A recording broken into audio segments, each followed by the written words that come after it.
Morning mga Kaitis Vlog. Bukod sa meron tayong kugita, meron din tayong tulingan mga Kaitis Vlog. Ipaksyo natin yan mga Kaitis Vlog. Yan.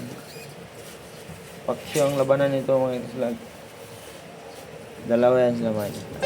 Itong kugita mga Kaitis Vlog, 100. Ito mga Kaitis Vlog, 120. Lagpas kalahati.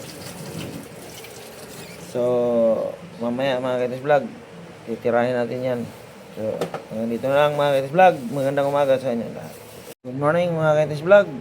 Yung tirada naman natin ngayon mga Kaitis Vlog, ito yung paksiw mga Kaitis Vlog. Ang tumira nito mga Kaitis Vlog, asawa ko. Ayan mga Kaitis Vlog. Ayan, paksiw na lagyan ng toyo. Parang adobo pa rin ito mga Kaitis Vlog.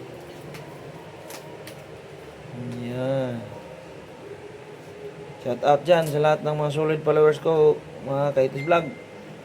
Road to 300 followers na tayo mga Kaitis Vlog. Dati nasa 25 followers lang ako mga Kaitis Vlog. Ngayon, nasa 300 plus na ako mga Kaitis Vlog. Maraming salamat sa inyong mga suporta mga Kaitis Vlog. Kung wala kayo, hindi ako abot sa ganitong mga nakapalo sa akin mga Kaitis Vlog. Sana huwag niyo kayong magsawang sumuporta sa aking mga vlog. Magandang umaga sa inyong lahat. Saan man kayo sa mundo. Ito ang RG Vlog TV. Let's go! Mga Kaitis Vlog, yung paksyo natin mga Kaitis Vlog na may kunting toyo.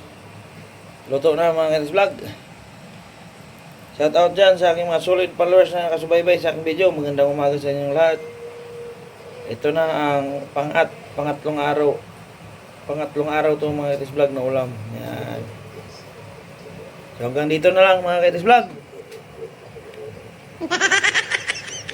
Here we go mga Kaitis Vlog. Luto na ang ating paksyo mga Kaitis Vlog. Ayan. Pang 5 araw to mga Kaitis Vlog. Budget ba? Kasi wala nang budget mga Kaitis Vlog. Suportahan niyo akong channel mga Kaitis Vlog. Para pag nagkasahod ako sa kaimita, may pambili na ako ng isda.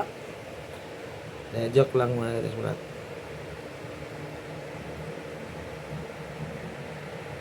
Diyos, pagkalami bungkag na po ng bahaw ng mga Kaitis Vlog. Shout out dyan kay Ian Binirasyon, Jason Galvis, Villacorta. Sa lahat ng solid followers ko dyan, kay pare Erwin Geritan from Surigao City, John Pulitzer Mac Pichay from Cagayan de Oro City. Yan, sa Bongo family, Ramiri family, Pichay family. What's up? Let's go!